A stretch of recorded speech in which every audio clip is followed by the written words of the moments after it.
Magandang umaga, magandang tanghali at magandang gabi po sa inyo lahat. Ako po ang inyong kaibigan, si Roy Hipolito, all here at the Kaibigan Podcast. Maraming salamat po for tuning in again. Maraming again salamat. Walang katapusan na pagsasalamat po tayo sa inyong lahat dyan kasi sa totoo lang, ang daming we're still a little bit overwhelmed, kumbaga, sa pagtanggap niyo po sa ating maliit na podcast. And we're really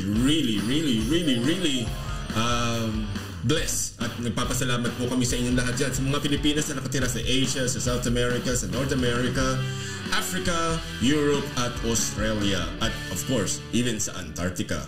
Yan po ang mga totoo. Like I said, marami tayong binabati ng mga Filipino, seaman at seawoman. Ewan ko kung anong tawag natin talaga dapat doon sa dalawa na yun. Seaman ay ewan na natin, nakakalito na mga tawag ngayon ng mga tao eh. Anyway, so ang mangyayari ngayon dito ay may pababatiin tayong isang Filipina dito na interview natin nung dati sa Italy. At nakakatuwa ho kasi dahil kung tutuusin niyo, matagal na matagal na tayong pag matagal pinanganak ang bata sa isang bansa, iba yung accent. Pakinggan niyo po ito.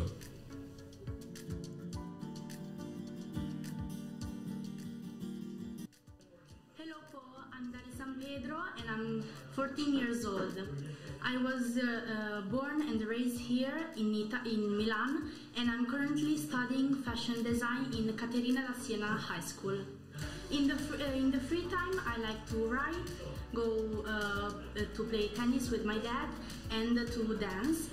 And I've been modeling for 1 year and a half, and I really love what I'm doing right now. So ayan po ang isang Filipina na nakatira po, pinanganak po sa Italy po yan. At kumbaga, kung hindi ko siguro sa inyo sasabihin na Filipina yan, tsaka yung hindi siya magbabanggit ng medyo Filipino stuff, hindi nyo iisipin na Filipina, no? Kasi talagang ganyan po ang, sabihin na natin yung accent, Italian accent, pag nagsasalita po ng Italiano. At yan pong accent na yan, ay yan po yung Northern Italian accent po yan dahil iba pa po yung maraming mga punto, maraming accent sa Italy, gaya po kahit sa ibang lugar. So, iba po yung ginagawa sa Super Mario, mga Southern accents po yun. Pero ito po ay Northern accent. Yan po yan. At mag-iisip tayo kung ano ng mga balita natin dito. Philippine Fashion Week Sets 2025 comeback. Abangan niyo po yan, nasa Philstar po yan ngayon. And then sa mga balita po, Leon may become a super typhoon. Sunod-sunod ang bagyo ngayon sa Pilipinas. Today is October 29, 2024 on a very gloomy, cold Stockholm afternoon. Magandang tanghali, magandang gabi, magandang umaga po. Kung nasaan pa kayo yung sulok ng mundo, ito si Roy Hipolito, kasama ninyo dito sa Kaibigan Podcast. At maghahanap pa tayo ng mga balita dito. Kasi hindi natin pwedeng basahin yung mismong article kasi copyrighted po yan. West Philippine Sea, China fishing vessels, boats, and other countries are being monitored by the Philippines. O nga, pinanonood nyo nga, wala naman tayong nagagawa. So, hindi tayo nire-respeto kasi tayo po ay hindi kumikilos ng respeto. Kahit sabihin na natin, ano ba tawag dito? Yung kumbaga, oo, malalaki barko nila. Pero pag nagpapasindak po tayo, talagang walang mangyayari po sa atin. Yes, mga kaibigan, yan ang problema natin sa ugali natin mga Filipinos. Majority masyado tayong mabait, mapagbigay. Niloloko na tayo, sinasaktan na tayo, inaabuso na tayo, pero parang okay lang. So, buhay nga naman. Let's see mga kaibigan, magbabalik tayo after a few reminders.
Yes po, nagbabalik po tayo ulit dito sa The Kaibigan Podcast. Kamusta po tayo ngayon dyan? Don't forget to like, comment, and subscribe po dito po sa ating episode nito kasi kami po gusto namin makilala kayo at gusto namin po na sabihin na natin na to hear from you more. At kayo po ang bida dito, hindi po ako, hindi po yung TKN, kayo po ang bida dito. At meron tayong reaction video na gagawin mula kay ito isang Amerikano ito na lumipat sa States to Korea, then Korea lumipat po sa Vietnam, nakapag-asawa doon. Siya po yung vlogger ba, pwede natin tawagin doon, si Sunny, sa best food review ever. Yes po. At madalas siya sa Pilipinas. Alam mo, sa totoo lang, malaki na itulong niya sa Filipino food. At gusto ko natin na ipakilala sa kanya. Ulitin natin kasi kapupunta lang niya recently dito sa Pilipinas. So, hindi. Parang feeling ko nasa Maynila ako. Wala naman ako sa Maynila. So, not funny, ladies and gentlemen. Pero, Sunny, it's a very good, kung ano yung pinakikita niya sa videos, he seems to be a very good person. Yun naman na nakakatawa po doon. And hinahanap lang natin yung video na yun, nasa video na yun na nagpunta siya sa, galing sila sa Papua New Guinea. And then, pagkatapos nito, ay meron silang parang stopover sa Pilipinas ng ilang oras. So nagkaroon sila ng tawag ito, meron silang extra time, kumbaga. So tingin mo nga naman ito, nasaan ba itong maman to? Pag hinahanap mo yung video, hindi mo makita. Kasi among the mga nagpo-food vlog po talaga na ginagawa nila talaga na negosyo, hanap buhay, I find his series, of course, siyempre entertaining, pero paano ba ito? Nawawala yung, there's a video before of him visiting the Philippines for 3 hours, for overnight lang. I couldn't find it right now. Let's see.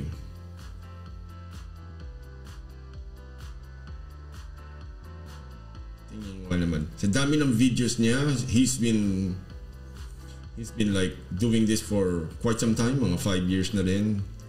And alam niyo, nakakatawa nung dati ito when he started, he said that he would never need to leave Southeast Asia para lang sa tao dito, para lang sabihin na yung, kumbaga, yung hindi na siya kailangan pumunta kahit saan. So okay, tingnan mo naman to. Kasi marami na siyang ginawang accounts kasi.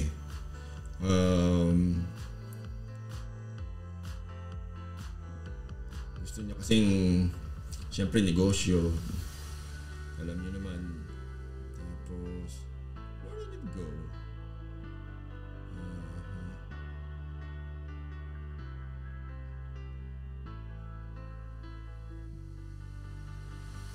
Kasi kung ano-ano kinakain itong mama na ito eh. Pero hindi yung kinakain na yung parang mga hilaw o yung pang sindak lang. Talagang pagkain to, kinakain to sa bansa na pinupuntahan niya. And he has been around all over the place. As in, talagang marami na siya napuntahan. Although hindi ako, medyo nalulungkot ako kasi minsan dahil may kinakain siya na sabihin na natin na mga almost close to endangered na mga pagkain, mga animals, wildlife. Yun ang problema minsan sa kanya eh. Dahil nangyayari kasi doon is yung ang mga tao sinusubukan tuloy, lumalaki ang demand, yun naman ang problema doon. Pero anyway, nakita na natin yung video. Ito ang pag-uusapan natin ngayon. Manila After Midnight, Filipino Street Food After Dark. This was done by si Sunny. Palaging ginagamit nilang dito si Sunny. So, maganda backstory niya dito. He was, sabihin na natin, mahirap daw siya. Relatively unpopular. Medyo overweight siya noon. Maselan siya. Tapos, he made a major turnaround in his life. So, without further ado mga kaibigan, pakinggan natin. Don't forget also to like, comment, and subscribe sa kanyang channel because from all of these years, wala siyang hindi magandang sinabi at quite fair siya. So kung meron siyang makikitang hindi maganda sa Filipino food, wag po tayong masasaktan, wag tayong ma-offend kasi it's for our benefit rin. Kailangan, ang problema kasi sa atin, hindi tayo nag-i-improve. Yan po yan.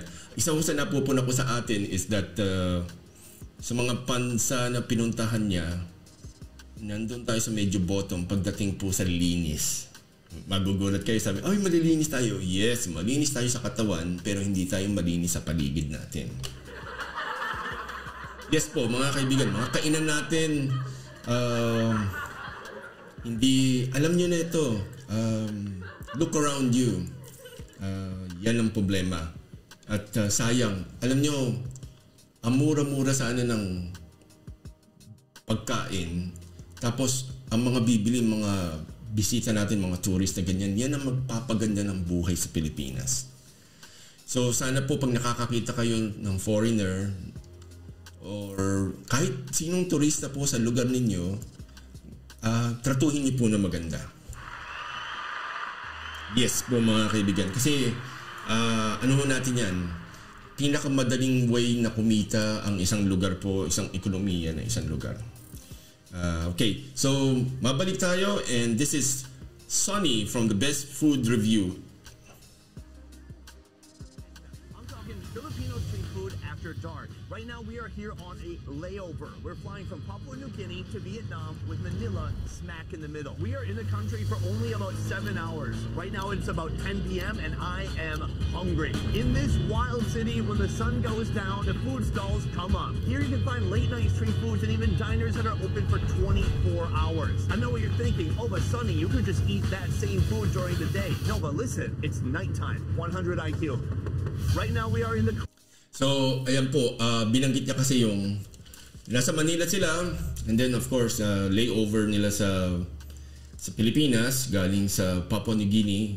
Yung malapit po yun sa Australia. And then, siyempre, pampahaba, sayang ng oras. Kita nyo, galito yung ugali ng mga ibang foreigners na pinagbubuti nila yung oras. Imbis na matulog lang, tumambay lang sa airport, naisipan pati ng lumabas kahit pagod na.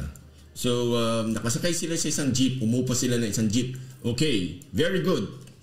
Yung jeepney driver, nagkaroon ng trabaho. Point na yan sa atin, ha? Point na yan sa atin. Isipin niyo na lang kung araw-araw itong jeepney driver, kahit isang turista lang everyday makuha siya ng ganito. Malaking bagay na yun, di ba? Imbis na ninanakawan natin, binabalsubos natin, sinasalbahin natin itong mga ito, ang ganda. Okay, so tuloy po natin. In all of Manila, and we're headed to our first location in the neighborhood of Tondo, a little street food market that springs up at night known as Whoa, let's move. We have just arrived at the market and this thing is awesome. This is one long street here with what must be hundreds of vendors selling every different type of food you can imagine. Behind me, our first food stall. Let's go take a look. Here, it's all about the fried everything. We have some things that look a bit more familiar like shrimp, calamari. This is isaw. This is the first food I ever tried in the Philippines when I started this channel. Is chicken intestines. Right here, we have chicharon bulaklak. What's that mean? I assume that Yes. So, nakita ko nito before sa isang Philippine travel show, itong isang street dito nga ho sa Tondo. Matagal na kasi hindi nakaka-uwi ng Pilipinas, so pasensya na po tayo sa atin. Medyo familiar naman ako sa Tondo. Ang problema nga lang, syempre malaki na pinagbago. Itong mga pagkain natin mga Filipinos na ito, malaki yung potensyal na pagkakakitaan yun, lalo na po sa turista. Ganyan ang ginawa ng Thailand. Diba sinasabi nila yung, ano tawag dito, yung mga insekto. Ginawa nila ng negosyo yun eh. kumita sila doon, yumayaman sila doon. Gusto ko lang paliwanag sa inyo, ayon ho sa mga kaibigan ko mga Thai, yun, hindi po lahat ng tiga Thailand kumakain po ng insekto, hindi kumakain ng gagamba, beetles, mga tiga North daw yun ang sabi nila. Okay, so mga kaibigan, wag po kayong masyadong mabibigla. At hindi rin, although sa Pilipinas kumakain din yung, meron tayo nung tinatawag nila sa Pampanga at saka sa Bulacan area, yung uwang, yung fully brown na insekto na yun. So, tuloy pa rin tayo dito sa Manila after midnight. Intestines from a pig. I'm gonna get some of those pork intestines. They look delicious. They look crispy. Hopefully they were washed thoroughly. But they have something here that's also very interesting. It is the 1-day-old. This is a chick. How does it work? I do believe when the chicks are born, the ones that can lay eggs, the males, they're useless. They throw them in a plastic bag, suffocate them, fry them, and then they end up here. Could I order some of these, please? Oh, look at these things. Sweet, innocent, hairless. That looks fantastic. It all starts with this right here, a gas stove. Hello, so ito mga kaibigan, bumili siya ng day-old chick, di ba? Okay na sana, di ba? Alam nyo, minsan meron akong tanong sa inyo. Hindi ko alam kung paano ito piniprepare. Pero di ba kahit yung kapipisa pa lang na chick na ganyan, may konting dilaw na balahibo, di ba? Pero yung ba tinatanggal pa o piniprito rin yun? Di ba? Tanong ko lang sa inyo kasi nagtataka lang ako sa nangyayari kasi kung paano ito piniprepare. I have never seen at hindi ko pa rin ito nasusubukan kumain ito kasi medyo maselan ako sa kumain. Curious lang ako kung nakakaalam po kayo kung paano piniprepare ang day-old chick. Isa-isa pa ba yun na kinakatay? Ibig sabihin ko tinatanggal yung mga laman loob sa loob. Alam mo ba yun? Anyway, so day-old chicks. Pero yung pinakita ko na parang hindi pa proper kaldero yun eh. Para bang, alam niyo yung ginagaya lang yung fryer ng ano tawag dito? Yung fryer ng ano tawag dito? Ng french fries sa mga fast food. Tapos nangingitim na po yung gilid. Alam niyo po ito, aminin ko po sa inyo. Ang mga turista po kasi, syempre, sila ang dayo, very polite.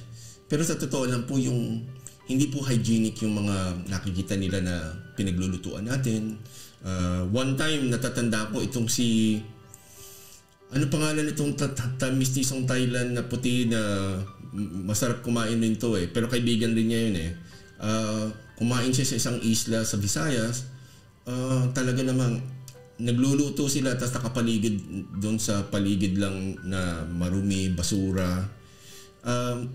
Hindi po nakakatulong po yan sa atin. So, sana lang, ewan ko, kayo po kawawa dyan. Anyway, so balik tayo kay Sunny dito po sa The Best Food Review, visiting Manila after midnight. So our oil is hot, we hope, and the birds are going in. We're gonna wait for that to fry through. While that's frying just across the way, my man here says he has gay crabs. We have some gay crabs. You know what gay means, right? Yes. What is a gay crab? Here, sir, you can see if you want. Okay, yeah, I've been to the Philippines before. Yeah. When people say, hey, we have this cool gay thing, come with me to this room back here, I've been burnt. Yeah, boy. Can you just tell me why? Di ba, sa shape ng crab, di ba nalalaman natin kung babae o lalaki, no? So, tingnan natin kung alam niyo kung tama hinala niyo kung paano nalalaman.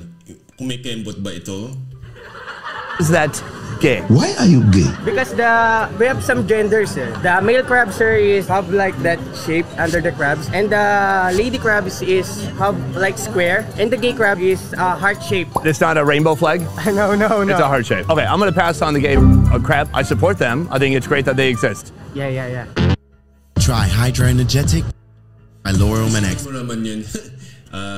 Ang tawag dito, yung shape talaga, pero hindi ko alam na pag-courting puso pala, tawag pala sa atin nun bading na crab. So, kayo, na-experience na ba yun? Ewan, siyempre, I'm very sure iisa lang ho ang lasa niyan. Pero, marketing at the expense of other people, ano ba bang gagawa natin yan? So, balik po tayo dito sa Sunny visits Manila. Boom! We have our first food of the night right here. It's called bulaklak. What is it actually? It's the large intestine of a pig. It's the curly part, and then they fry the heck out of it. And what's great is when you order it, they fry it again. You can see it has a beautiful kind of curly, oh God. It has a beautiful flowing shape to it, like a whirling dervish. For this whole thing right here, $1.60. Very affordable. Cheers. I would love to hate this, but in fact, I hate to love it. I like it, is my point. It's really delicious. Okay, so chicharon bulaklak. Sana naman talaga, totoo lang, nilinis sana talaga yun. Yun lang. Minsan kasi, alam niyo, sa totoo lang, very particular po kasi sa pagkain. Dahil nung nasa Pilipinas po ako, isa ako doon sa mga tao na madaling masiraan ng tiyan. Nung nasa Pilipinas pa po yun. Lalo na kung natira kayo sa Manila or well, mostly pag nasa Manila kayo, mahirap makakita ng CR. Lalo na pag wala kayo sa mall. Okay? At mahirap mag-CR dahil ang tao takot sa kapwa-tao. So, minsan, pag nagpupunta ako ng Manila, hindi ako kumakain maghapon. Kasi mahirap mag-CR. Hinihintay ko na lang umuwi sa bahay. Hindi, totoo po yan. So, let's go again and see what happens with Sunny. Ooh, it's very crunchy, super greasy and oily, but some bites give you a little bit more of that animal kind of flavor to it. You're like, ooh, you feel like you're getting a little too intimate with the pig. You know what I'm saying? And that's why we have a natural deodorant. This is a favorite condiment of the Philippines. It's called vinegar. This is orange because it's spicy vinegar. Let's give it a shot. It's a delicious combination. Thank you. That's cool, thank you. Here's why vinegar is so important in this country. You know, if you ever watch cooking shows, they're always like, oh, you need some acid to cut through the richness. What is acid? It would be something like a vinegar. And what is the richness? Every Filipino food. It's the perfect pair. We have our next... So, sabi niya doon sa yung day-old chicks, mga 6 o 7 na piraso na day-old chicks po yun. $2.66. So, naglalaro pala sa mga 130 pesos pala yung ganoon. Yung isang ano. Tapos isang problema rin natin po sa atin na nakikita ko dito sa mahilig tayong gumamit masyado ng maraming plastic instead na yung cardboard na lang. Kasi hindi po ito pakiusap. Paalala lang po sa inyo kasi number 3, 2, or 1 tayong number 1 polluter o number 1 gumamit ng plastic. Sa buong mundo po yan. At hindi po yan nakakatawa. Kasi sa totoo lang po, tayo rin ang kawawa. Paano maraming baradong mga kanal, paano rin po tayo binabaha? Dahil po dyan. So balik po tayo ulit kay Sunny, nag-i-explore ng Tondo and Henford. Late night food right here. 1-day-old chicks. Take a look at these little ladies or boys. I just thought, you know, because they're chicks, it might be a girl. This is one of my first bizarre foods I ever ate in the Philippines, really at the inception of this show. Here's me doing that. Since then, I've tried so many crazy foods from around the world that holding this now, I don't feel any trepidation or intimidation. I feel excitement. Let's go for it. It's good. And you can feel the organs when you eat it. I feel kidneys, I feel a heart, a liver. What's wild is that wow, kinakain din pala, hindi pala tinatanggalan ng laman loob pala yun. So, medyo mahirap. Alam niyo sa mga, ewan ko lang, please, sana maglagay kayo sa mga comments. Kasi, nagtataka lang po ako sa inyo, may laman ba yun? Hindi pa naman nakakapag-exercise ang isang kiti. Diba? Every part of this is edible, whether it's the legs or the feet or the beak. Somehow it's all soft enough to chew through. This is the ideal late night food because late night is when we're out here ready to make some mistakes. That might mean going into a back room to see a gay crab. That might mean eating one of these. Let's go. We have come to our next late night food location. I got my man here, John D. Or John D. John Depot. He added more sounds. My guy right here has a mobile food cart. It's a bicycle. How fast can you get this puppy going? Just very quick. Very quick. Here he's serving not just any type of food. We have 2 distinct different meats, and I'm very proud and excited to share both of them with you. Right here, the isaw. We saw the fried version of that a moment ago. This is the also fried version, but it's on a stick and not breaded, I believe. Grab some intestines. Don't examine them too closely, just... Sabi niya, don't examine it too closely. Kasi may kutob po ako na, again, hindi ko kayo pinagtatawanan kung kayo po nagtitinda po nito. Pero talaga siguro mahirap mahugasan ng tama yan. At doon po sa mahilig kumain ito, paalala ko lang po sa inyo na ito ay, ang mga intestines ay dinadaanan nito ay yung dumi ng isang hayop. And ito, hindi ito day old. So medyo alam nyo na kung ano, hindi natin masasabi ito. Tsaka siyempre yung manok, palaging kumakain yan. So walang tigil yung pila niyan sa intestines na ganyan. So alam niyo na ibig kong sabihin, di ba? So again, balik po tayo ulit dito sa The Best Food Review with Sunny. Dito lang po sa The Kaibigan Podcast. Grab them and hope for the best. And then we have this, a part of the cow, but a part of the cow we're not used to seeing every day. Beef lungs. Those are looking particularly juicy. It feels to me like he's already put a flavoring agent on here. Did you put seasoning? Oh, he's like, look, I ride the bike, I sell the meat, I don't marinate it. You've got your meat on a stick, but you need a little bit of flavor to go on top of it. Right here, this is soy sauce and vinegar with chilies on the inside. What's amazing about this is that everyone dips theirs, but there are some very important rules to follow. One is that you get one dip, make it a good dip, and then that is it. Let's give it a shot. Yan, alam niyo po, sa totoo lang. Tandang-tanda ko yan dahil pag lumalabas ako ng elementary, siyempre may mga tindahan ng mga bola-bola, yung mga palamig, yung mga ano-ano. Minsan hindi ako makabili, hindi ako makakain kasi nakikita ko yung iba, bibili ng 2 o 3 bola-bola before, 25 centimos lang po ang isang bola-bola po noon. Tapos, ang problema kasi doon, siyempre kakainin mo, minsan dinidilaan pa yung stick dahil medyo masarap daw, tapos sasawsaw ulit. Diba? Hindi nga. Pero like I said, madalas po akong magutom nung araw. So, kung nakita nyo ako noon before, talaga ho akong payat.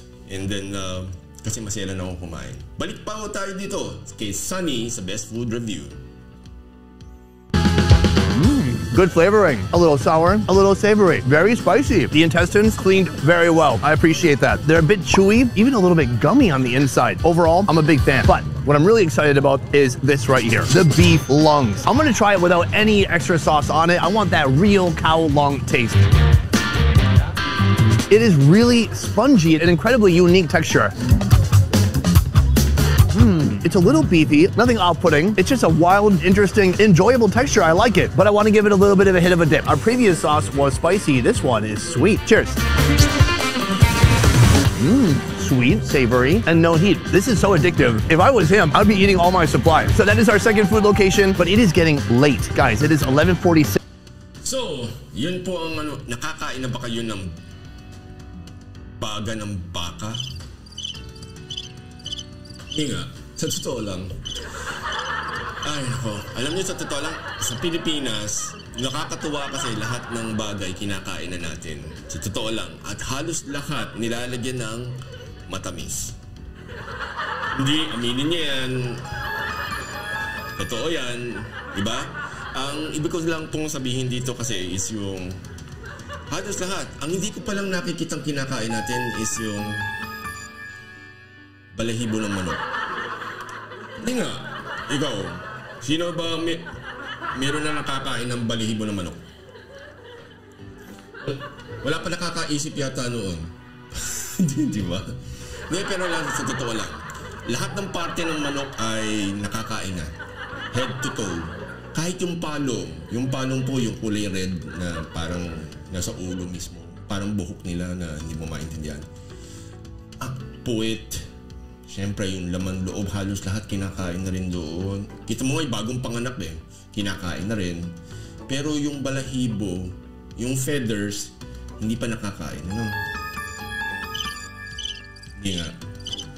Anyway, so mga kaibigan, gusto ko lang point out sa inyo na dami natin kinakain sa Pilipinas pero hindi tayo tumataba. 6 p.m. and we have a lot more to see. Let's move. So, ang ang pino-point out ko lang, again, hindi ko kayo nilalait o minamasama, pero gusto ko lang hong paliwanag sa inyo na minsan kasi parang hindi, alam niyo yung, hindi po yan sa dami yung alin po ba yung masustansya. Dito po sa abroad ko kasi, kung mapupunan ninyo, ang kinakain lang dito yung manok, baka, baboy, then a variety of fishes, tsaka yung mga hipon, mga ganyan. Tapos mga gulay ganito. Karamihan pa frozen, lalo na dito sa Sweden, karamihan ay frozen. At dito rin po nag-umpisa yung frozen. Hindi, totoo yan, yung frozen po na Disney, mga characters na yan. Pero hindi po sila kumakanta. Yun lang po ang masasabi ko sa inyo. Pero, like I said, pero mga tao dito tumatangkad, sabihin na natin well-fed. Pero, bakit po yung sa atin, kung ano kinakain natin? Maraming pagkain sa Pilipinas, like before, sabi ko nga sa mga kababayan, sa mga foreigners, kung yung mga nangangarap na, wow, Philippines! Diba? Tapos sabi ko sa kanila, alam niyo mga kaibigan, doon po sa amin, maraming masarap na pagkain. Pero yung nakikita niyong white sand, blue ocean, jungles, mountains, swamps, mga ganyan. Ang problema kasi dyan sa mga ganyan kasi, bago mo makain yung masasarap na pagkain, susubukan ka rin nila kainin.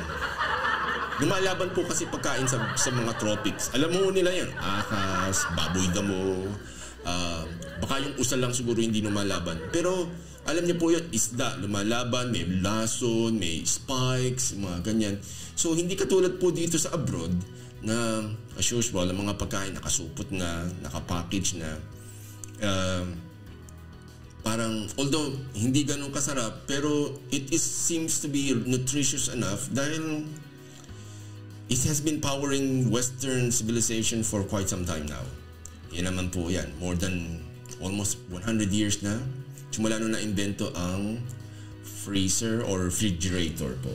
So, it seems to be quite working. Aminado naman po ako na nakakabawas po ng nutrient value yung pagiging frozen, yung mga ano. Kasi ito, maiba lang po tayo mga kaibigan. Naalala ko lang po ito at wag po kasi kayong magagalit, wag po kayong magtatampo kasi ito po ay Kaibigan Podcast. Ang ibig sabihin po nito, bilang inyong kaibigan, ako po yung taong kayang magsabi ng mga bagay na hindi kayang sabihin ng hindi totoong kaibigan. Yes po mga kaibigan, yan po ang gusto ko pong paliwanag po sa inyo. Gusto ko po sanang i-emphasize sa inyo is that one. Di pa po sa atin po kasi kung mapupunan ninyo, yung buhay ng mga animals pa dinadala sa Manila. Doon pa kakatayin sa pinakamalapit na part. Kasi mahilig tayo sa fresh, which is okay sana eh. Pero ang problema kasi, yun yung pagbabiyahe, yung lahat ng proseso na simula doon sa kinuhanan, hanggang makarating po doon sa tindera na suki ninyo, ang dami pong dinaanan yung karne, yung pagkain para po makarating sa inyo. Ibig sabihin po nun, ang dami ng pumatong na doon sa presyo. At alam niyo naman po ang Filipino mathematics. Alam niyo po ba yan? Ang Filipino mathematics po kasi lalo na po sa pangaganyan, halos 100% po palagi ang tubo. Hindi po, I'm not joking. Hindi po yan. Bibilin kunwari ng 100 yung live na baboy. 100 kunwari per kilo. Tapos, ibabiyahin ng middleman, pagbaksak sa Katayan sa Maynila, naglalaro na halos sa 200 pesos yung isang kilo. Kasi sa totoo lang po, yung buhay na baboy ho kasi, ito sa baboy na lang para makarelate po tayo. Yung kasi buhay na baboy, unang-una, malaki pong cost yan para magbiyahe. Kasi kahit tow truck yan, kahit sabihin mo na 50, ewan ko kung kasya 100 na baboy sa isang truck, na buhay ha. Magbiyahe ho yan simula kahit saan probinsya papunta po sa Maynila. Totoo pala yung mga animals, pag yung nai-stress na ganyan, nagsisecrete ng hormones or ng something na hindi beneficial. Okay. So yung pagkain natin, bagong makarating para makatay, stress na. Okay. Tapos, nadoble na ang presyo kasi yung gastos para sa truck, labor, pamasahe, gasolina, kung ano-ano pa, yung lagay at kung ano-ano. So, 200 na kanwari lang para lang maganda. 200 na. Pagdating doon sa Catayan, magbabayad ka siguro ng siguro sabihin mo na magdadagdag ka siguro ng mga 30 pesos per kilo para doon sa pagkakatay, pagpuputol-putol na ganyan or kung ano-ano na ganyan. 230 na, no? Ewan ko kung magkano na ang isang kilo ng mga baboy ngayon. So, nasa 300 yata or something. So, halos bago dumating doon sa tindera, nasa 300 na siya. So, tamang-tama lang, 70 or 100 pesos o 300. Depende po yan, di ba, sa kung anong part ng baboy. Pero makikita ninyo na, kasi ang daming tapon yan. Siyempre, yung bigat ng dumi ng baboy na dala-dala pa niya, etc. Tapos, pumayat pa yan sa biyahe. So, totoo lang po yan. Hindi ho yan maganda. Anyway, to make my point po niyan, gusto ko lang pong paliwanag sa inyo. Kung gusto niyo maging mura ang pagkain ng Pilipino, kailangan ho natin alisin yung ugali natin na palaging puro fresh. Alam ko magagalit kayo kasi parang hindi magandang pakinggan. Sasabihin nyo, hindi kasi mainam yung iba kasi yung lasa. Ando na po tayo sa hindi maganda lasa o iba ang lasa or kung ano man ang dadahilan ninyo. Pero isipin niyo na lang po kung doon sa probinsya kakatayin si baboy sa isang, sabihin mo na medyo malaki-laking planta para putol-putol na siya, slice-slice na, nakapackage na siya ng tama, malinis, na i-inspeksyon. Yung truck na kasya ang 100 na baboy na buhay, sigurado mas maraming madadala yun, pues mas mura ang gagastosin nila. Kung tutuusin yun. Totoo po yan. So, pwede yung isang 10-wheeler na truck, ang laman niya, yung refrigerated na mga truck na ganyan, puro na lang, sabihin mo na lang na 500, 1,000 kilos ng puro liempo. Alam niyo po yun. Yung kumbaga, so mas makakamura. O kaya, basta, yun po ang napupuna ko dito. Kasi, kung mapupunan nyo, o gusto ko pong i-share sa inyo, yung pong presyo ng pagkain namin dito sa Sweden, which is already notorious o kilala na malaki, mahal ang pagkain po dito, malaki ang cost of living po dito. Pero, hindi po nagkakalayo ang presyo ng pagkain namin tsaka ang pagkain po sa Pilipinas. Kasi po yung sa Pilipinas po kasi is very inefficient. Yun po ang, pag sinabi natin inefficient, ang daming tapon, ang daming proseso, ang daming ewan-ewan. Kasi pag food fresh, andyan na po yung yung mga tindera ho kasi nagmamadali yan na makaubos. Dahil, syempre, pag fresh, bumababa ho ang quality niya. Syempre, maghapon po yan na naka-display. Isipin nyo na lang po yun. Kahit to gaano kalinis po ang tindera or palengke, guess what? Diba? Mag-isip po tayo minsan. So, siguro time na po siguro ngayon talaga, lalo na sa atin ngayon sa Pilipinas, ang laki ng ibababa kung frozen o package na yan. Maniwala po kayo sa akin. Wag lang po kayo magpapauto na, kasi ang problema sa atin, alam ko may sumubok na ng ganyan eh. Ang problema kasi doon, may nababangga yung mga kumikita ngayon, pag binangga mo yan, talagang magagalit sa iyo. At meron yan mga protector. Yun lang ho ang pangit po dyan. So, doon po tayo nagkakamali. At di ba, saka nakakita sa atin, hindi naman tayong mayaman na bansa, pero nagtatapon tayo ng pagkain kasi hindi maibenta. Obviously po, there's something wrong.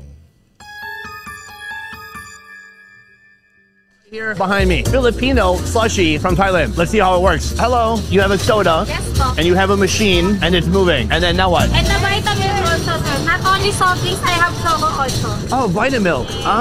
No milk, please. So here she has a bunch of ice. Oh, and salt too. This is gonna make it super cold, but how does this actually work? I don't know. I'm finding out with you. Eventually, do I pick a soda? Yes, po. Oh, am I Po? Yes, po. Thank you. I've been told it's going to take only 5 more minutes for something. Wait, are you doing it now? She threw a hammer at me. Put it back. All right, so from here, she takes one of the Cokes. She hits it on the bottom and it ain't working. Okay, let's see it. Okay, she hits it and... It's one. Sorry, it's up. Look, guys, there's a 1/4 inch of ice inside now. Okay, so right here, it's gonna work this time. Watch this. Boom. Yeah, nothing happened. Oh no, this one's a little bit icy. Okay, can you open that? Ito po, yun yung binabanggit niya. Meron po nung ginagawa niya yung mga soft drink, ginagawa niya slushy. Yung katulad nyo sa 7-Eleven. Pwede pala yun. Alam niyo yung ice na may konting asin.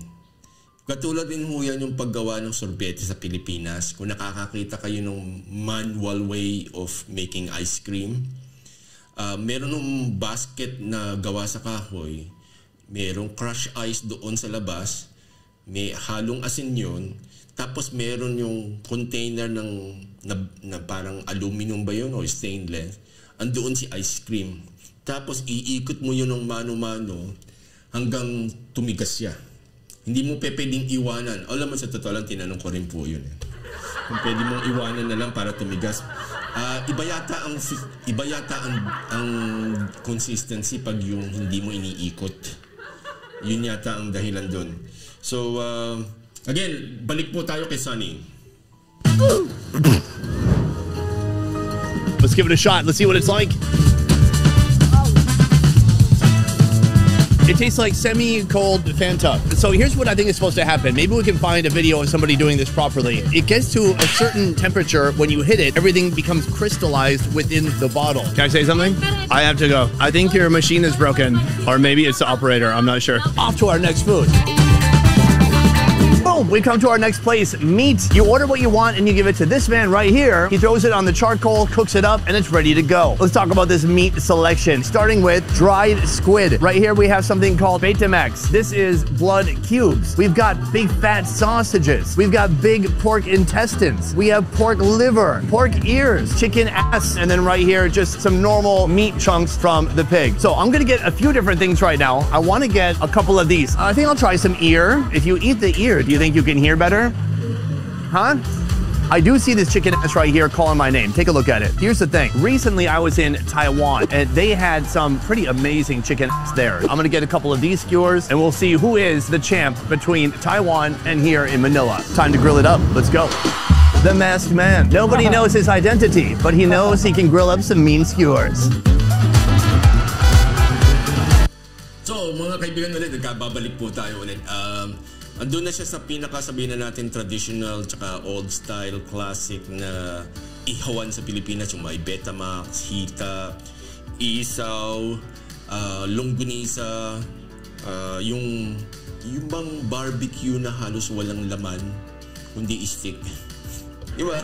Natatandaan niyo po yun. Ako, sa totoo lang, doon ko nagkakamali, parang ang huli kong bili ng barbecue sa kalye, naglalaro siguro sa... Inabutan ko pa yata 5 pesos. Parang gano'n. Kasi inabutan ko pa yung cheeseburger, hamburger ng McDonald's ng 10 pesos. Nung nag 10-year anniversary sila sometime in the 1990s.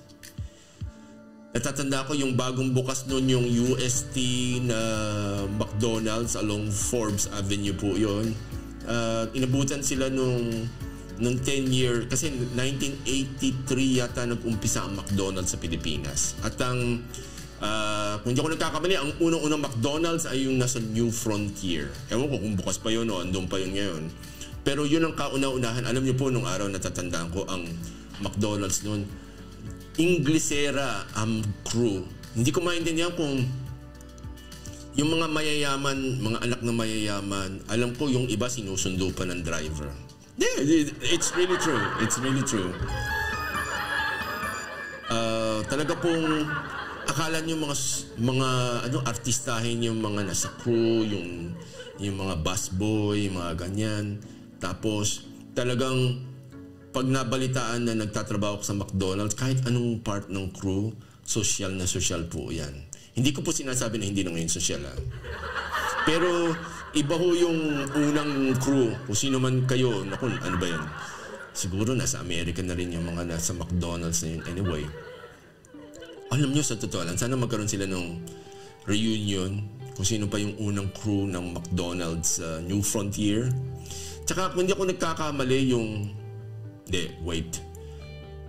Hindi yung unang branch ng Jollibee, yung nasa tabi naman ng... Nasa kabilang kalye lang yung Jollibee doon, ng isa sa una na Jollibee. Na hindi pa hugal ito itsura nun. Pero more or less red and white, tsaka yung bubuyog na yan. Okay, so balik po tayo ulit kay Sunny at tapusin natin tong Midnight. Uy, nakaka 1,332,000,000 views na siya in 3 days. Boom! Ihaw, ihaw, it means grill, grill, and my gosh, this actually looks pretty dang appetizing. We have our blood cubes, our pork ear, and then we're working our way up to the ass. But first, those blood cubes. Pig blood, I'm very curious what that procedure looks like. I mean, they've got to remove the blood from the pig somehow. Maybe it like donates blood. Can you imagine that? You don't have to imagine it because we have AI. Boom, now you're looking at it. All right, let's give it a shot. That's delicious. It's so smoky. You can taste the char of the charcoal. He's put on kind of a sweet glaze. It's very sugary. Oh, wow. That one, like some kind of a hot liquid exploded out of that one. But it doesn't taste like blood. It's almost watery on the inside. On to the next one. Honestly, this is like a plate full of nostalgia to me because so many of these are foods I had when I first came to the Philippines. I mean, here's a shot of me trying pig ear for the first time about 8 years ago. And pig ear now. Unbelievably satisfying. It is gooey, gelatinous, crunchy. It's a little bit of everything in one, depending on which part of the ear you're eating. There's fatter bits, and then there's even bits of cartilage in there too. It's the perfect beer food. The only problem is I don't have a beer. Oh, I do. San Mig. Can be demonetized. It's a cultural experience. Moving on to the ass. Big, bulbous, round, confusing. The ass is an important part of the chicken because it holds a lot of the ass feathers and it guards the anus. I think I'm kind of freestyling right now, guys. Can you tell? Anyways, let's give it a shot. This one has some soft bones on the inside, but you can crunch it all the way through. You can eat or swallow the bones. The skin is thick, and then as you get through it, you can taste some really dense fat that's just completely full of flavor. I'm not just kissing ass here. I think this is better than the one that I had in Taiwan, and that one was pretty good. This is very satisfying. It's very rich. It's flavorful. It's just a great piece of ass in your mouth. So that is ihaw ihaw. On to the next food. Spy X, generado for action. Nagbabalik po tayo ulit kasi syempre meron dito sa anong tawag dito? Meron siyang kasi sa YouTube po ito. So actually meron mga advertisements po. And then may pupuntahan siya ngayon yung Rados. Rados po ito, pork soup tsaka uterus. Isipin niyo na lang po lahat po na talaga ng parte ng isang hayop po kinakain na natin. Lahat ng halos ng balat na lang, hindi. Balat ng baka, hindi pa nakakain. Yun ang ginagawang chicharon. Balat ng kalabaw, parang meron ng gumagawa parang chicharon. If I'm not mistaken. Somewhere yata yun sa Davao. Napanood ko rin yun somewhere. Halos lahat kinakain na natin. Hindi naman masama, pero yung pagluluto ko kasi natin, ang mahal na nga ng gas, ang mahal na nga ng panggatong, pangluto. Pero nyo, ayaw natin gumamit yung mga restaurants na ito, kung nakikinig po kayo ng ganyan na gumamit lang po kayo ng pressure cooker. Yung pinagmamalaki ninyo na 4 hours yung pinakukulan, isipin nyo kung gaano kadaming gas o kahoy, uling, kung ano man ang ginagamit niyo para lang ho yan lumambot. Pero kaya ho yan lumambot sa loob ng 1 oras lang or less? Yes po. Pero ayaw nyong gumastos na bumili ng malalaking pressure cooker po na yan dahil nanghihinayang kayo doon sa unang gastos. Pero kung tutuusin ninyo, mas malaki ang matitipid ninyo at mas lalong hindi kayo pagod. Yun po yun. Kasi ako, nakakapagtrabaho po ako dito po sa Sweden sa kusina. Nakikita ko po talaga nakikita ko kung saan sila nakakatipid. Yun po yung gusto kong sabihin sa inyo kung saan po sila nakakatipid. At kami po, pag ginamit namin isang bagay, kahit anong kubyerto, so kung anong plate, pan, kung ano man, lahat po yan malinis. Tapos, bago ko kami umuwi, kailangan po yan ibabalik ninyo doon sa industrial kitchen po kasi may dishwasher po yun. talagang dumadaan po doon. At syempre, yung dishwasher, gumagastos po sila ng automatic para lang po mas mabilis kaysa po doon sa mano-manong kukuskusin. At pasalamat sa mainit na tubig talaga, kahit anong sebo natatanggal. Kasi hindi ko kayo maniniwala, isang bundok, isang mahigit, sabihin na natin mga 30-40 assistant chefs po kami. Lahat yun nagpo-produce ng hugasin. Ang ginagastos lang po nila sa pagdating sa hugasin, sa soap, yung para doon sa machine, parang yung isang malaking plastic lang, ewan kung ilang liters yun, 5 liters, 10 liters lang po. Isipin niyo po yun. Pero kung sa Pilipinas po yun, ako, bundok na ng sabon. Sabon panlaba pa. Yan po yun. Ewan ko kung ginagamit yung Joy, kasi syempre, alam ko yung mga Joy, mga ganyan, mahal po yun eh. Anyway, balik po tayo ulit dito kay Sunny, visiting Manila after dark. Our next location is at the end of a dark alleyway, a restaurant known as Rados. This is a location I went to a couple of years ago when we did our cheap versus expensive lechon video. This place had a very inexpensive lechon and probably some of the best garlic rice you'll find in all of Manila. But they also have a late night food that they're famous for. Let's go down this alley and check it out. Welcome to Rados Lechon. Right here we have a big slab of pork belly. Right here we have some pork intestines. This is just pork, and then this right here is something very special. That is pork uterus. How they know what it was when they pulled it out? So in a moment, I'm going to be trying out some of their pig uterus, but I'm also here for their soup known as tumbong. Let's go in the kitchen and check it out. So I've ordered the soup. That is the intestine that's just been chopped down to size. Now we're going to put in so many different flavors. She starts off with some fried garlic. Here we have some onions, then some salt and MSG. And then finally, we have this incredible large cauldron of soup right here. Wow. It has an incredibly steamy, porky smell to it. So that is our soup. Then right here, some uterus of the pig. Wow, look at that shape. She cuts it down to size, little bitty portions of uterus. Throw it on a plate, and that is ready to go. Boom! Pig parts in various different assortments. Right here we have the tumbong. Here you see the large intestine of the pig. It's been sliced up beautifully. Ooh! Yum! This smells good. Gosh, I made a sound and the owner looked at me like, don't smell my intestines. All right, let's give it a shot. A bit squishy. It's not fat, but it feels fatty because you take a bite and it bounces back to its original form. The audio right now with the dog barking consistently, I love it. Can I say something? That's pretty gamey. It's like very oily and it has just a pretty intensely gamey essence to it. Unless you've got a sweet buzz. Culture. I'm trying to figure out what is it about the soup that draws so many Filipinos to it. Probably the broth. The broth is made from a hearty, rich bone broth. Why are you laughing? The broth is made of broth. Right now it is 1:06 a.m. in the evening. I'm not able to string sentences together. I gotta go one at a time at this point. The broth is made by boiling for hours rich pork bones. Let's give that broth a shot. No, that's delightful. Rich, you taste the green onion. A little smoky somehow, fatty, and a little tamped down taste of that gamey intestine, but at an acceptable level. Overall, I find it very satisfying. Right here we have the pig's uterus. I was doing some quick research. The pig uterus is taken mainly from the female pigs. What kind of lighting are you doing? Look at this guy, he's suffering. And this guy over here is dropping the light every 2 seconds. You guys thought we had light stands? No, we always hire people to hold the lights. It's more organic. It looks like this uterus smoked cigars. It is brutal shade of brown. And then on the inside, it looks like a pate. No sauce, no flavor enhancers. Let's go for it. That's good. It tastes like Chinese fire spice. It has some of the chewiness of an intestine, but none of the gaminess. It's a great flavor. Meanwhile, on the side here, they have a flavoring agent, some shaved papaya, and then a sweet, sugary sauce. Let's give it a little bit of a dip. That's really good. I can't believe it. This is the pleasant surprise of the night. You never know what you're gonna find. You see things and you think they're gonna be awesome, like that slushie, and it turns out to be a complete disaster. And then you see things that look like a complete disaster, and they turn out pretty good. Ooh, papaya, sweet, sugary sauce, uterus, all the ingredients needed to make life at one time.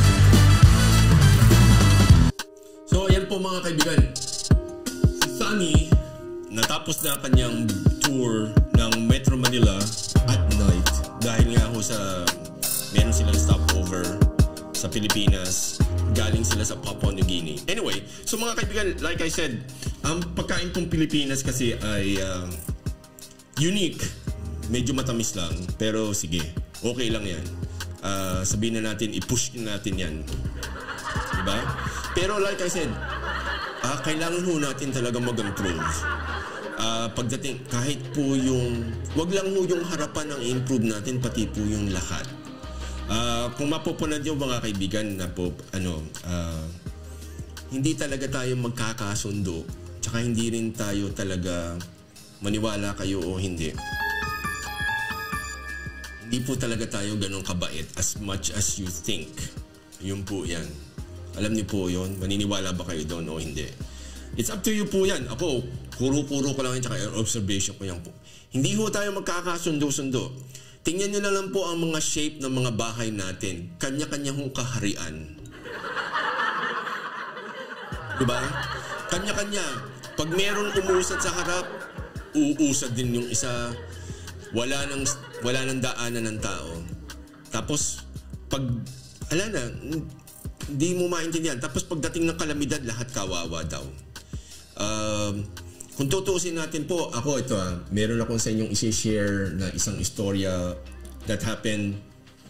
Yung pagkatapos ng Undoy, may nangyari ulit ho nung dating bagyo na malakas after Undoy na nasalanta rin po ulit ang Marikina. And then meron po ako isang good friend, college friend ko po yun. Nangihingi siya sa akin ng donation. Sabi ko, alam mo, as much as I want, hindi ako nagdo-donate basta-basta kasi pinipili ko yung recipient. Kung talaga yung tutulungan mo, may plano talagang magbago. Kasi po, natatandaan niyo yung Yolanda. Ang daming mga Filipino overseas na talagang antig dun sa nangyari sa Yolanda na yun, na ang dami nag-donate. As in talagang bumuhos ng pera. Halos lahat po ng mga organizations dito sa Europe, sa pagkakaalam ko, basta yung mga malalaki, lahat yun nagkaroon ng project para tumulong sa Yolanda. Pero sa totoo lang po, kita ninyo, yung mga tinulungan natin, alam niyo po ba hanggang ngayon, yung hindi kayo maniniwala, mayroon pang nawala ng bahay na nag-iintay ng pabahay. Isipin niyo po yun. Paano ho yan nangyari na 10 years na kayo, alam niyo kung kayo mismo ang kumilos na lang, baka may bahay na kayo. Diba? Isipin niyo po yung iba, willing mag-wait ng 10 taon or more, or hanggang ngayon, kung darating pa yon. Kasi syempre marami ng bagong bagyo, nakalimutan na sila, masaklap na yon. Anyway, so, ang sabi ko dun sa tao, tutulungan ko yung tao na nagtayo ng bahay sa gilid ng ilog sa Marikina. Tapos, para magpagawa siya ng bahay na madali rin masira, for next year, masisira rin ulit yun. Ako naman, nagtatrabaho dito, sabihin natin nag-iipon, etc. ganyan. Next year, hihingan ka na naman ulit. Diba? Alam niyo po mga kaibigan, hindi po ako nagmamalinis, hindi po ako nagmamarunong. Pero ang buhay kasi mas maganda siguro kung everyday nababawasan yung problema, hindi nadadagdagan or hindi pa ulit-ulit yung problema. Isipin niyo na lang po yun. Paano, madalas po sa mga kababayan po natin, mga Filipinos po na nakatira po sa abroad, na padala kayo ng pera, simula nung dumating kayo dito hanggang ngayon, 20 years, 30 years na, pero yung hindi pa rin nagbabago ang takbo ng buhay ng mga taong tinutulungan ninyo. Kasi hindi nga nagbabago. Yun naman yun. At yun nasa Pilipinas naman po, para naman po fair, alam kong kailangan nyo ng tulong, pero wag naman yung habang buhay na pensyon na tulong. Wag naman yung tipo bang pinag-aral na tayo, gusto nyo pati yung pagpapakasal, sagot pa rin nung nasa abroad. Alam nyo, marami ng mga Filipinos akong kakilala. Simula nung dumarating ako dito na sila na yung naging sacrificial lamb ng pamilya. Kaligayahan nila, buhay nila, naubos na dahil lang dyan. sa kakatulong sa mga naghihirap daw kamag-anak na naka-iPhone, naka-porma, nakapantalon na 10,000 pesos. Alam niyo po, sa totoo lang, dito, ako, mabibilang mo lang ang Filipino dito, not because ayaw bumili. Madalang dito may magsuot ng 10,000 pesos na pantalon. Yun yung mga ganun. Sa pagkakaalam ko lang, ha? At kasi hindi naman yung practical masyado rin. Anyway, pinaalala ko lang po sa inyo yun kasi gusto kong magkaintindihan tayo. At doon naman po sa nagpapakamartir na nasa abroad po na ganyan, tawag po kayo sa amin dito po sa The Kaibigan Podcast. Hanapin nyo lang po kami, mag-comment lang po kayo, mag-PM kayo sa Facebook po, Royce Hipolito, R-O-Y-C-E, and then space Hipolito, H-I-P-O-L-I-T-O po. PM po kayo doon, magtanong po kayo, may libre po kaming counseling. Libre po yan, hindi po kayo machi-chismis. Dahil kung kami po mahilig mag-chismis, di dapat sa 10 years na namin tumutulong o nagtatanong po ng ganyan, ay marami na sigurong galit sa amin. Pero kita nyo hanggang ngayon wala nababalita kasi iba po kami yung counseling namin, iba po yung counseling na chismis. So anyway, gusto ko lang mong paliwanag ho sa inyo na hindi naman po pwedeng habang buhay kayong tutulungan yung nasa abroad at hindi naman pwede yung nasa abroad pumayag kayo na habang buhay kayong tumutulong doon. Ang dami po medyo miserable ang buhay dito dahil sa mga kamag-anak sa Pilipinas. Totoo po yan. Huwag po kayo magagalit at usapang kaibigan lang po ngayon to. So being, kumbaga sabi nga nila, real talk, kumbaga. Good vibes lang. Kasi gusto ko magkasundo tayo. Hindi natin kailangan ng, kung ako binigyan ng chance, although nagpapasalamat pa rin ako doon sa mga part, hindi naman 100% na may nagpaaral sa akin eh. May part na may tumutulong sa akin. Pero kahit 100 niya, 50 pesos yung inabot mo sa akin, kung sino ka man, nung araw, malaking bagay na yung 50 pesos na ganyan. Alam niyo po, ginamit ko lahat yun para ako makarating dito. Yun naman po yun. So ako yung nagpapasalamat po dun sa lahat po ng tumulong sa akin. Lalo na dun sa financial part, tinulungan ninyo ako, ako po ay nagpapasalamat together po with my mom, tsaka ho yung aking father po. Kami po ay nagpapasalamat po sa inyo. Lahat po kayo, alam niyo po kung sino po kayo. Karamihan patay na yun. Siyempre naman, isipin mo naman, ilan taon na ako, more than 50 years old na po ako, so hindi pa pwedeng buhay pa yung mga ninong ko, tsaka mga ko. Tsaka naalala ko nga pala, hindi ko nakakahiya yung mga tao na, bakit sa atin, mapikilala po akong ganyan. Alam mo yung tao, yung inaanak, 60 plus years old, umaasa pa doon sa ninang niya. Isipin mo yun. 60 plus. Anyway, hindi lang po 1, 2, 10, maka 100,000 mga tao yung ganyan. Ang ibig sabihin ko lang, pag hindi pala kayo kusang magsarili at mas maaga kayong magsarili, mas gaganda po pala buhay ninyo. Yun ang napula ko lang. Yun ang na-observe ko. So, ako, kung ikaw ay nag-student o working student ka, saludo ako sa iyo. Kung ikaw nagtitinda ng kahit ano, basta legal, hindi ka nagnanakaw, saludo po ako sa inyo. Kung nakarating kayo sa abroad dahil po dyan, lalong saludo po ako sa inyo. Doon po sa mga nangangarap po sa Pilipinas na makapag-abroad, magtanong po kayo ng tama. Huwag po kayong basta-basta maniwala lang sa kung sino-sino. Okay? Pag kayo mali ang umpisan nyo sa abroad, tuloy-tuloy na po yan ang mali. Yan ang sinisigurado ko po sa inyo. So, again, Kaibigan Podcast sa YouTube po yan. Royce in Sweden sa YouTube po yan. Hanapin nyo lang po kami, Kaibigan Podcast. Ganyan. Libre po ang tawag po sa amin. Kung meron po kayong WhatsApp, lalo na yung Facebook na Messenger, kinakausap po namin dyan. Libre po yan. Magpa-schedule lang po kayo.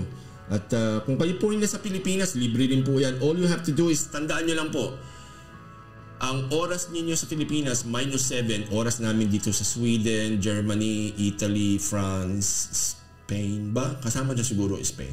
Mga ganyan. So, gusto lang ho namin kayong paalalahanan. So, mas ma-appreciate ho namin kayong kwentuhan tayo after lunch sa Pilipinas po. Kasi any time earlier than 1 o'clock in the afternoon po, Philippine time, ay malamang tulog pa kami or oras ng busy kasi gumagayak sa school or sa trabaho o saan man lakad for the day. So yun po yan mga kaibigan ko. So gusto natin batiin for now Joan Calderon, Rodora Onsa, Kabayan Food Truck. Maraming salamat po sa inyo lahat. Si Ivor Zay, Michi Matondo, Marie Alaro, Rod Navarro Jr. Oy, Rod Navarro Jr. Yan po, kaibigan po natin yan. Yan po yung anak nung artista nung araw na si Rod Navarro, yung sa camera palaging maporma, mayabang. Ginawa niyang negosyo yung pagyabang eh. Anyway, lalabas po itong si Rod Navarro Jr., yung anak po niya sa Batang Quiapo bilang Dindo. Congratulations na po. Alam niyo po mga kaibigan, sa showbiz po ngayon, lahat po ng artista na sabihin na natin na freelance or yung wala hong major projects po ganyan. Malaki pong advantage po, malaking boost po sa career kung makakasama ka sa Batang Quiapo. Yun po yun naman yun. Malaking boost po sa career. Hindi lang po yung bayad eh. Yung kumbaga yung makasama niyo si Direk ano pangalan nito? Coco Martin. Nako, makita niyo yan. Kasi si Direk nung nagpunta siya sa Milan before, nakasama natin sila. Kasama si Direk Sineneng po niyan. Tsaka si Madam Don Sulweta. Nung nag-shooting sila sa Milan noon, we were there. Salamat nga pala kay Dit Centeno for that as well. Makikita mo talaga na malayo mararating ni Coco Martin kasi talagang gumagawa siya ng paraan para masulit lahat yung biyahe, lahat yung kuha. Gumawa pa, natatandaan ko siya. Kasi po doon sa Duomo, yung tawag doon sa Italiano word for cathedral. Yung cathedral po ng Milan, yung maraming spice na gano'n. Kailangan mo ng extra permit yun para mag-shooting sa loob. At siguradong may bayad yun at siguradong mahal. Ang ginawa na lang ni Coco, nagdala siya ng video camera yata na maliit. Para habang namamasyal sa kanwari sa loob, nakakakuha siya ng mga B-rolls o nakukunan niya yung sarili niya, may kasama siya siguro doon. So nakapag-shoot sila ng skeleton crew kumbaga, hindi halata. Tapos, nagamit siguro doon sa kanilang shoot. Kasi siyempre, alam niyo po, hindi biro magdala ng isang crew na Filipino dito po sa Europe para mag-shooting kung hindi ko yung malaking company. Dahil isipin mo na lang, yung permit, kailangan mo ng parang guide na official para mag-ayos lahat ng papeles na yun. So yun, that costs money. That would cost minimum 100,000 pesos upwards doon sa tao na yun. Minimum 100,000 pataas. Minimum po yun. So doon na lang, pamasahe ng mga artista. So si Ma'am Don, at saka si Coco, at saka si Direk, sigurado yan business class. Okay. Magkano business class? Kayo na magko-compute. And then the rest of the crew, siguro mga 10 sila. So, sa economy mga yan. Tapos may extra baggage pa. Diba? So, payat ang 5 million. Payat ang 5 million pagdating pa lang sa pamasahe logistics. Wala pa din yung sweldo Wala pa doon. Yung gagastusin pa lang sa Italy yun Payat yung 5 million pesos. Isipin mo yun. Kung gaano kamahal yun. Siyempre may hotel pa, yung pamasahe, etc. Other load, mga na yan. Magastos yan, 5 million sa ilang araw na shooting po yun. Minimum po yun, 5 million pesos during that time. Ewan ko anong taon na yun. Pero more or less, malaki siyang bagay. Anyway, so kami po yung nagpapasalamat sa inyo ulit. Si Dan Alvaro, si action legend Dan Navarro po. Yan, maraming salamat sa iyo, idol. Naku, this is a person na masasabi ko na alam niya yung concept ng cooperation will bring more blessings. Yun lang po yun. Sir Dan, naku, maraming salamat po sa inyo. Si Divine Basalo, Basalo from Cebu City at Sweden, maraming salamat rin sa iyo. Aidon Villanueva, maraming salamat. Lynn Rabuya, Evelyn Amorin, Ronaldo Magbuhos, Philnor Supermarket, and Mama Rene Salud. Hello po sa inyo lahat. Doris Manalo Cornejo from Sweden po yan. Maraming salamat po sa inyo. Teresa Loizaga, yes po, yung kapatid po yan ng mga Loizaga brothers from Ginebra, San Miguel at ni Bing Loizaga po. Siya yan. Angelo Marasigan, hello. Si Stunt Action Star Ralph Rojas, maraming salamat po sa inyo lahat dyan. Ito po ang nakikinig po kayo sa The Kaibigan Podcast live here sa Stockholm, Sweden po. Maraming salamat po sa inyo. Pinag-usapan natin kanina yung si Sonny na nagpunta dito sa Sweden. Nagpunta sa Manila, imbis na nakaupo lang sa airport, nag-ikot pa sila, kumita pa ng pera. Biro, 1.3 million views in 3 days. Siguro, if I'm not, mga minimum estimate ko, nasa lampas $10,000 na yung kinita niya doon. Doon sa episode na yun. $10,000 minimum. Yun po yun. Minimum siguro niya doon, mga $10,000. Minimum yun, minimum. At, siyempre, alam niyo naman po sa YouTube kasi yung dami ng inyong subscribers, dami ng views, dami ng comments, na mga yung hindi ho nandadaya na comments tsaka mga subscribers. Ayun. Tsaka nakakatulong po yan dun po sa mga nag-uumpisa pa lang po ng mga nag-YouTube na ganyan tsaka yung mga nag-YouTube na matigas ang ulo. Mas iba-iba ho ang mga listeners nyo. Pag ho kayo kinokontak ng mga followers ninyo, sasagutin nyo po. Yes po mga kaibigan, sasagutin ninyo, kakausap ninyo kasi yan po yung nakakatulong sa inyo. Yan po yan, kung hindi, wag po kayong masyadong suplada kasi minsan po, minsan may mga followers, yung mga fina-follow kong account sa mga Filipino, may mga kung ano nakasulat ng mga Bible verses ba na be kind, be honest, mga ek-ek na ganyan. Pero pag kinausap mo naman, tinawagan mo para lang magpakilala ka, ayaw sumagot, ang taray-taray, kala mo kung sino, tapos 5,000, 10,000 followers, ewan ko kung totoo pa yun. Anyway, so mag-ingat po kayo kasi hindi po automatic na pag maraming followers po ang isang Filipino account po, automatic po yan na totoong followers po yan kasi mayroon na po kasing nakakabili po ng followers, likes, and comments and watch hours. So wag ko kayo masyado nai-impress. Doon ho sa, hindi kayo nagtataka minsan yung bang, wala naman ito masyadong pinopost na pero maraming laman ng mga kung ano-anong pinopost. Yung iba nagtitimpla lang ng tsaa, akala nila magbabiral na yun. Alam niyo po yung mga ganun. Pero, sige, bumabaho ang presyo sa YouTube, tsaka ho sa Facebook Reels, dahil nung bumaho ang mga Filipinos na pumasok po dyan, hinaluan ng pandaraya. Hindi po lahat, pero karamihan po, aminin ninyo. Yes. So, kayo po yung sinisira nyo po yung pinagkakakitaan ninyo. Ako po kasi 14 years na ako nag-YouTube. Pero, mas marami kong accounts na hindi pang Filipino, tsaka hindi ko sinasabing Filipino ako. Kasi, again, marami po tayong kababayan na nanggagaya.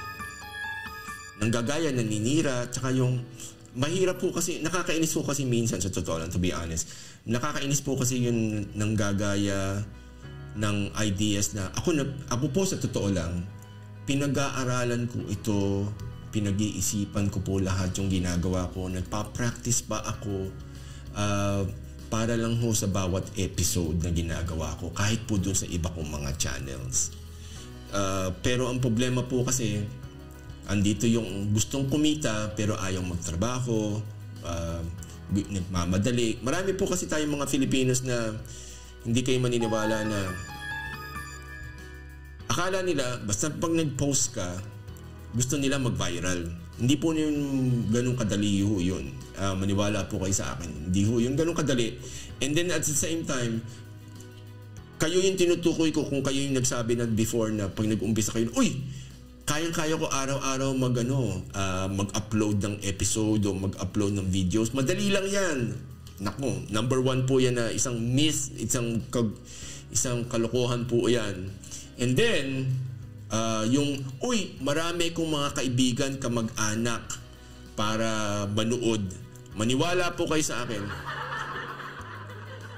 Kung sino pa yung hindi mo kaibigan at kamag-anak, yung pa ho nanonood sa inyo.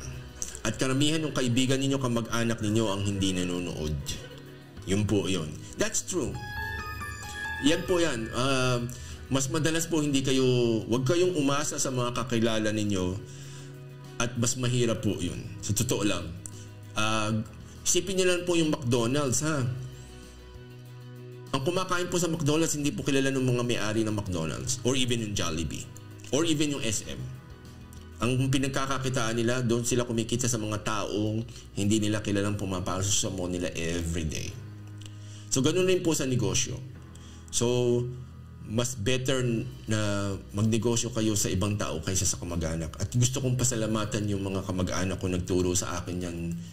Kasi po kami nung araw, may mga kamag-anak ko na may mga may kaya. Meron silang general rule na hindi ka pwedeng magtrabaho sa kanila, hindi ka pwedeng humiram, hindi ka pwedeng tulungan.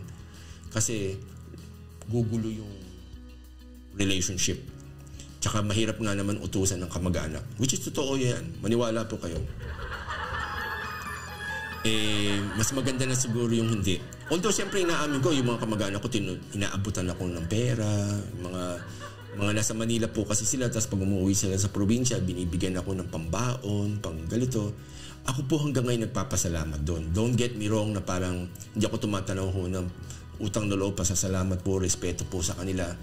Pero ang isang sa pinakamagandang way na pakita yung pagre-respeto sa kanila ay yung tinulong nilang pera, kinamit ko po sa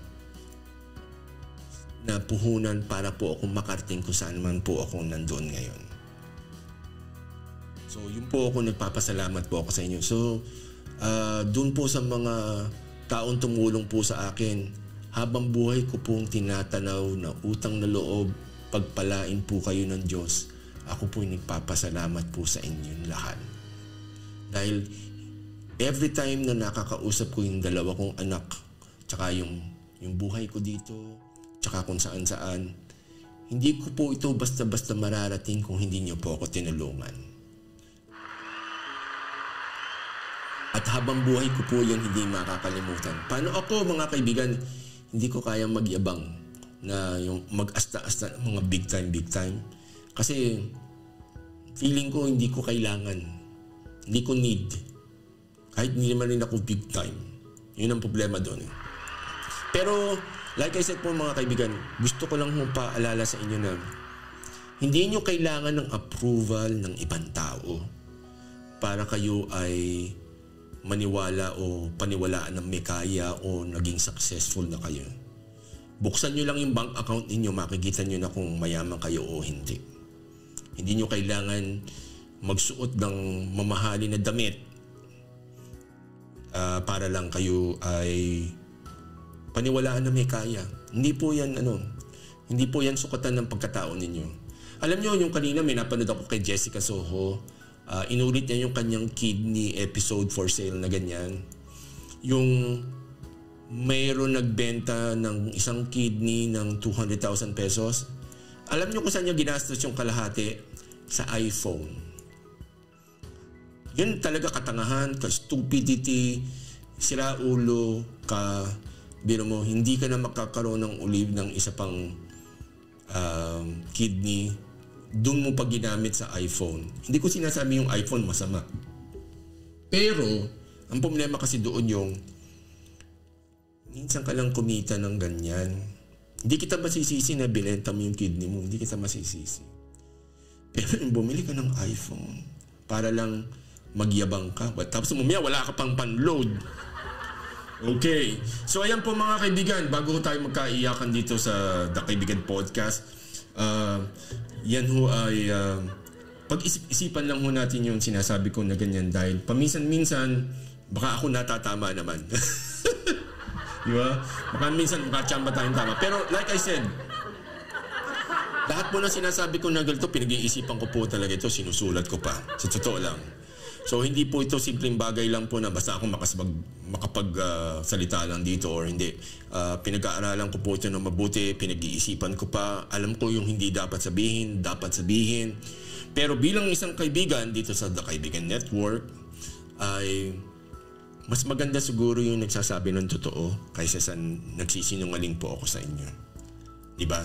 So, sana next time, samahan niyo po kami dito sa usapan po natin na ganito dito po sa The Kaibigan Podcast. Only here at The Kaibigan Network.